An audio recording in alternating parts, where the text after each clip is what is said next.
Hello, and welcome to the Profitable Fiction Author Podcast, a place where we discuss data driven book marketing that works. This is our third episode, and today we'll be discussing all things covers, mistakes, money, and marketing impact. Hello, welcome. Hello. Hi, Julie. I will be right back. No, I can get through it. It won't be that long today. I just ran out of coffee. Out of coffee when we start. Yeah, and I use the French press, so like the very bottom is super grainy. So sometimes you take a sip from the bottom, and it's like, oh, you got like a mouthful of coffee grains. It's like, I don't want it that intense, you know? Yeah, we're good. We're good. I could do this coffee less for now. Okay. Well, we'll just jump right on in then and talk about the role of covers. First question I have for you both. Why are covers so critical in book marketing? Yeah, I could start us off here. Yeah. We're really the cover serves two purposes. Obviously, one of the purposes is to bind the book together, right? Like you won't just order a book and it just comes a bunch of loose sheets. But the real main purpose is to set expectations, and we'll get more into this. But really set expectations in terms of genre and in terms of quality of the book. So someone needs to be able to look at the book right away and be like, okay, this is a sci-fi book, or this is a cozy mystery book. If there's any sort of confusion, because it's the first thing that people see, right? And if there's a disconnect between the cover and what the book is actually about, we're paying for each of those clicks. So we want the maximum amount of people who are clicking, right? It takes a lot to, not a lot, but it takes effort and money to get people to click. We want the most qualified people to actually click through. So if there is a disconnect, the number of people clicking through to it to actually purchase in the book will just be like completely unsustainable. So that's our conversion rate. We want the maximum number of people, and to do that, we need send the expectations properly. Exactly. Julie, do you have anything to add? Yeah, I would say, piggybacking on what JD was saying, people 100% judge a book by its cover. I mean, that's book marketing 101. You have to get through the door. Doesn't matter how good your book is, because if your cover isn't enticing, doesn't look professional, or it's mismatching on the genre, no one will ever read it. So looks matter. I mean, looks matter in dating. I mean, if you've seen that show, Love is Blind, Love is not blind. Like the minute people see each other, they fall out of love. Like it's the same with the cover. You need your cover to be attractive and professional. Do you watch that, Love is Blind? I had to stop because it was like, you've proved, the experiment has proved love is not blind. Every single time people see each other, they're like, oh, no thanks. Because, you can't take that piece out. Agreed, Julie. I love the first few seasons, and then I couldn't anymore. It's too depressing. Absolutely. Yeah, I'm still binging The Real Housewives of San Diego, so... Oh. No, not at all. It's like I didn't know they had a San Diego one. Oh, fuck, I have no idea. I just picked a city. Well, what do they have? Do they have Real Housewives of Portland? No, but apparently there's a Salt Lake one that's very spicy right now. Like all the Mormon wives. Really? Really? That's the big one right now. But it's too depressing. It's all depressing. Okay. I don't want to get too distracted by Real Housewives of whatever, because the whole podcast could be just about that. I could talk about that forever. Okay, so the cover, looks matter in terms of the genre. But yeah, we'll go on. I'm sure we'll talk more about this, get more into it. So let's shift over to some mistakes that we see authors make. What would you say is the single biggest mistake you see with covers? Oh, I can do that from my experience. Go ahead and start. People always want their cover to be interesting and unique and like, it's so artistic and it looks so different from all the other covers. And like, again, cover 101 is like, make sure it looks exactly like all the other covers, because people only want to read stuff they already know they're going to like. And the biggest tip off that they're going to like something is that the cover looks like other covers of books that they've liked. So if you have a cover that no one's ever seen before, or it's super artistic and it's not landing on the genre, no one's going to pick it up because they don't know what it is. Yeah, 100%. Yeah, and even to get more granular, or even to zoom out a little bit and then zoom in even more than what you just mentioned there. Zooming out, and I know we'll get more into this in a moment here as well. But yeah, I mean, it really has to scream the type of genre that it is. And how do you find what is typical in that type of genre? Well, either you're reading that genre, so you already know what to expect, or with the clients or the authors that we coach, is we go through an exercise called the Great Cover Showdown, where we find books that are similar to ours. In other words, readers of these books would also like our book. And then we gather those, take screenshots of those, and put ours in there as well. And if ours stands out as like totally something different, usually it's a little bit of a red flag. But if it looks like it really belongs, then it looks like we have something that we can move forward and test with. The single big mistake that I see, and I know we'll get into this in the next question in terms of the cost of covers and so on, but the biggest mistakes, I like to break covers down into two sections. There's the background image, and then there's the text. So the background image and then the text. So like the font of the title and the author name. Even if we go with an expensive one or a fancy one, it doesn't always necessarily mean that we're going to get a good quality cover. I've seen some really expensive one-dones that were not good. I thought it was like a $10 one off of Fiverr. And they paid $1,500, $2,000 for it. I'm like, oh my God, like, I don't know what to say right now. Like, it's not great looking, But the biggest mistakes that I see on a granular level are, and again, if we separate it by the background image and the actual font, or the way the title is shown, is that the title usually is too small. Mm-hmm. You want to be able to read the title in a thumbnail view. So I see this a lot with cover designers who are less experienced or are too nervous, or people, even authors try and do it on their own, is that they'll put the title like really small. And like, it's almost like body language, right? Like you're at a bar and you're like, you're really small. It seemed like, okay, that person's not very confident, they're maybe a little bit timid, but there's another person taking up lots of space, right? And they're meeting on Love Actually, and they're like, damn, like, maybe I'm not like attracted to this person, but like their vibe is like, they're really confident. They're taking up lots of space, right? So if you look at most covers, like the text is taken up like almost as much space as it possibly can take. So that's probably the biggest mistake I noticed with the font. And then the image, people trying to do it on their own, that a professional cover designer can really add like some filters or granular on top of it or something. Like I've tried to do my own book covers too, and it's just, I've even tried to add like the filters or whatever, and it just never shows up the same. Same thing with the font. So those are the biggest mistakes that I see. Makes so much sense. So why do you think some authors think that fancy or expensive automatically equals better?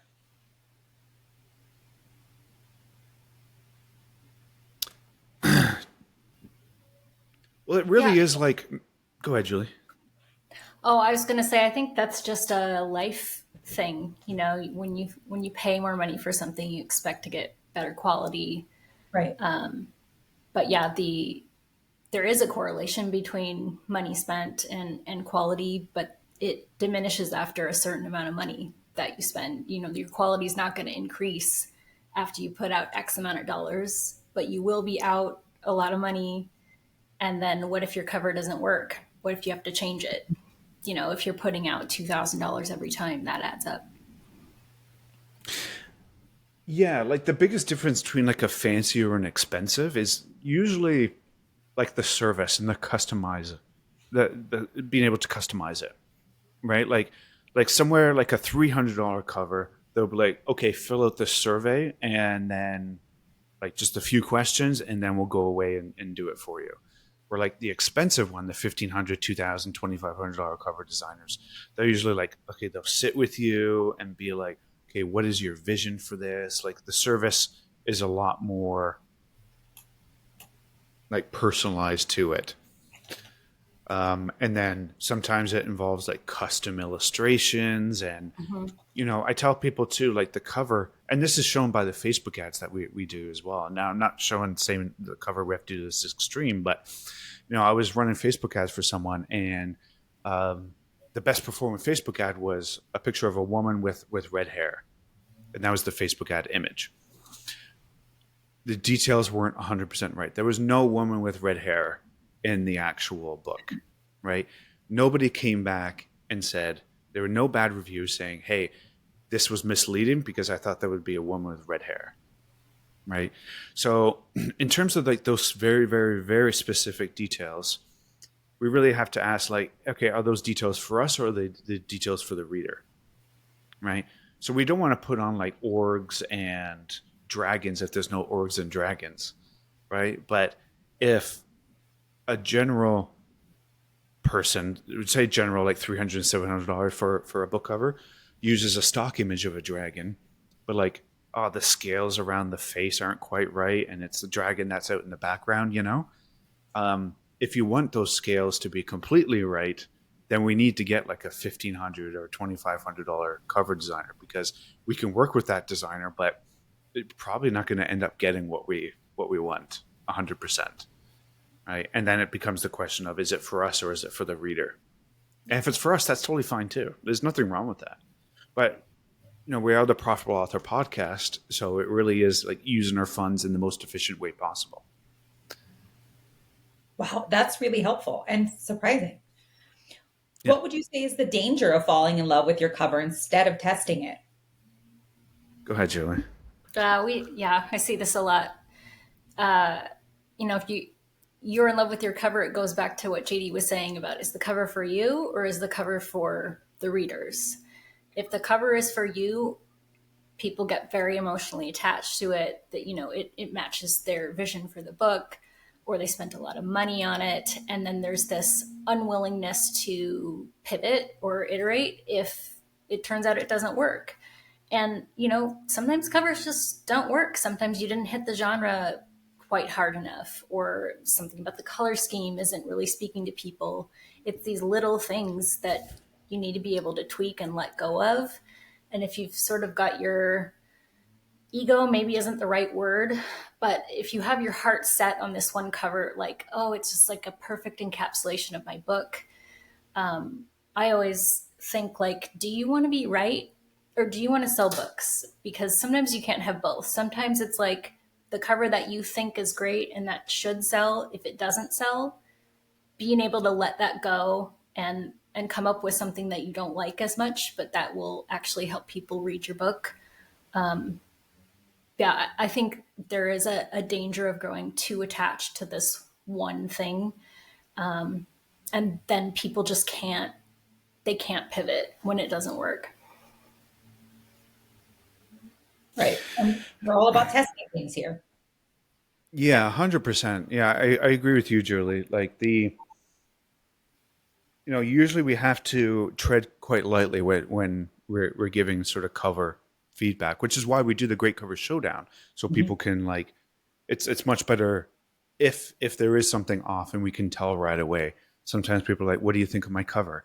And if I know it's off, I'll say, oh, well, we do an exercise called the Great Cover Showdown, right? To really look at it. Because to be honest, I don't know every single cover and every single subgenre either, right? And what the expectations are. So I might be off. So I don't want to tell people like, oh, right away, boom, that's off. But yeah, I mean, I think it might be, for people who either, I think there might be some resistance from people for two things. Either they've fallen in love with it, or they think it's going to cost them another $3,000 for the cover. So to tackle both of those, if you're really in love with it, you can just change the ebook and keep the paperback. as that cover that you're in love with. Once you start building up maybe an email list, an audience, and so on, you can also sell it as like a special edition. Like this is the like original cover, and what it's like true to the story or true to your heart or true to the author's heart or something like that, you know? So it's not like it is completely gone. You can also repurpose it too for ads or A+ content. So it's not like that is totally a wash, right?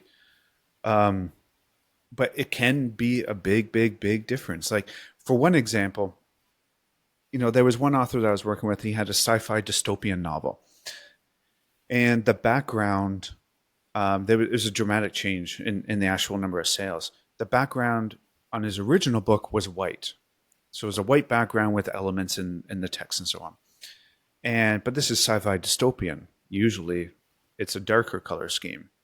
So we changed the white to a darker to the background to black or dark blue or whatever it was, and we cut his cost per new reader in half. So we got double the amount of readers for the same price just by that like change. The whole feel. It was just one change in the background, but it changed the whole feel of it. So it can make a big, big difference. So in terms of the costs, you know, if somebody paid $3,000 for it, you know, I worked with one author who spent $10,000 on a cover and needed to have to scrap it. It didn't fit the vibe. Yeah. And it's just, you know, we repurposed it for ads and A+ content. So it wasn't a total scrap, but we did new covers. And it was like $350 a cover. Right. So we don't have to go back and spend another $3,000 on a cover. And hey, that original cover, if you want to too, have it blown up and have it as a poster in your bedroom or something, you know, like, or in your games room. Because yeah, I mean, and it all comes back to like the goal. If your goal is to get as many readers as profitably as possible, we need to look at this as a scientist. And scientists, I'm not a scientist, so I only assume scientists try to look at things unemotionally as possible and just look at the data. Absolutely. So it begs the next question. How much should a new author reasonably spend on a cover? Julie, do you want to start with this one? Or I can do it. Can you say that again? Yeah. How much should an author reasonably spend on a cover? Oh, yeah. I mean, you can get a really quality cover for $400 or $500. You can get a pretty good one for $150 to $300. I wouldn't spend much less than like $100 on a cover because you're gonna, I mean, you get what you pay for. Gonna get more sort of clip art type of stuff, and you know, a designer that has a lower rate, so they have less experience, maybe, or you know, don't have as many books under their belt. But I would never recommend spending much more than like $1,000, $2,000. I would never personally spend that much on a cover, just because I've had enough experience of having to change covers where it's like you just can't drop $1,000 every time you do it. But if you set out about it right, $400 or $500 is pretty reasonable. Yeah, I would agree. You know, I did an experiment years ago, and I got different covers at different price points. And the cheapest price point was like that $20 to $30 range from Fiverr. And it was, oh, dude, it was so frustrating. Like there was, I don't know if I'm going to be able to explain this right, but there was a book that I wanted to have a unicorn on it. And I said, can you flip the unicorn horizontally? And what they did was flip it vertically. So like I wanted the unicorn to face the other way, but then they made the unicorn face upwards. I'm like, why would you think that I was even looking for that? You know, like who in right mind would want the unicorn to be going up and down? I just wanted it flip horizontally, face it the other way. Right. And so it might be a language barrier. It might be just like they're just pumping out so many that they're just like, you know, I'm just gonna do this real quick and then give it to them. right? But even like, it's just the level of service, right? It was really, really, really, really frustrating. I could have done a better cover myself. So how much should a new author reasonably spend on a cover? More than $20 to $30. That there is a website called Get Covers, and I forget what they're at right now. They might be quite low as well. But they're, I would say, the best of the super budget ones, and I think they're right around that one. I find like place something like a Fiverr is just like a big gong show. Get Covers. Yeah, the premium one is $35. So even if before you do it yourself, because some authors want to do it themselves, and I'm like, that's fine, but it really is like, what is our return on our time? Not just money too, right?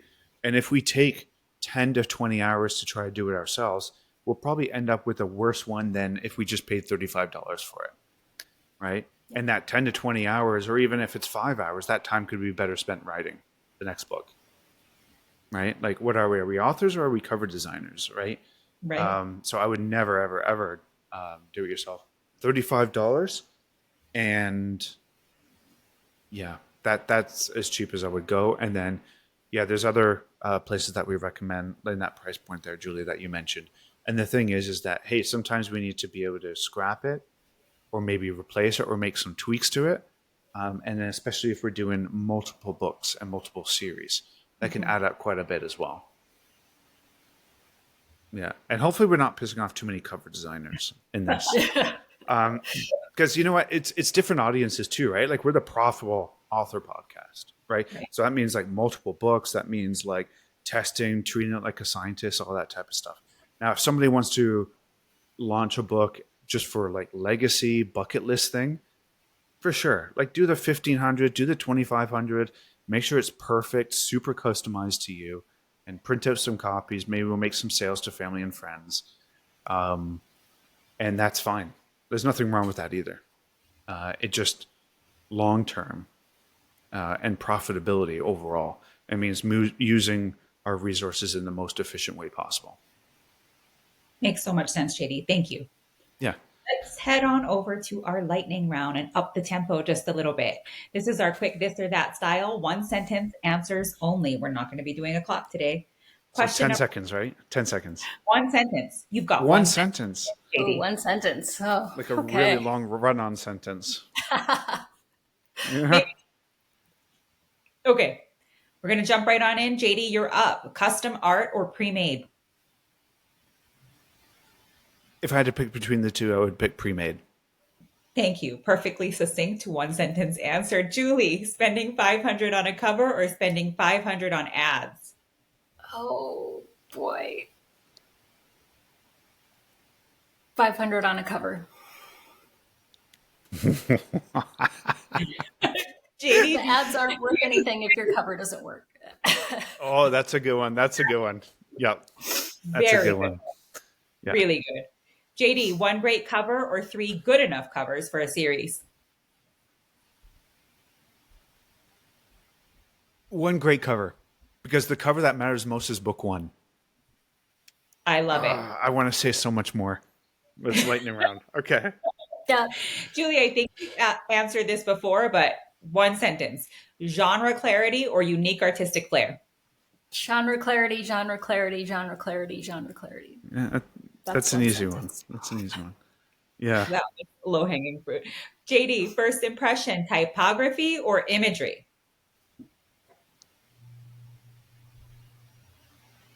Typography. Perfect. Julie, biggest cover killer, bad font or bad stock photo? Bad font. Yeah. Big one. JD, you're going to love it. Better test. Ask readers or run ads? Run ads, because it's going to actually tell you a lot more data as opposed to asking readers. But I think that we can get some good data from asking readers as well. Great points. Julie, ebook cover only first or invest in full print and audiobook covers from the start? Ebook cover first. Makes so much sense. JD, stock photo or custom shoot? I think I know how you're going to answer it. No, you don't. No, you don't. A custom shoot.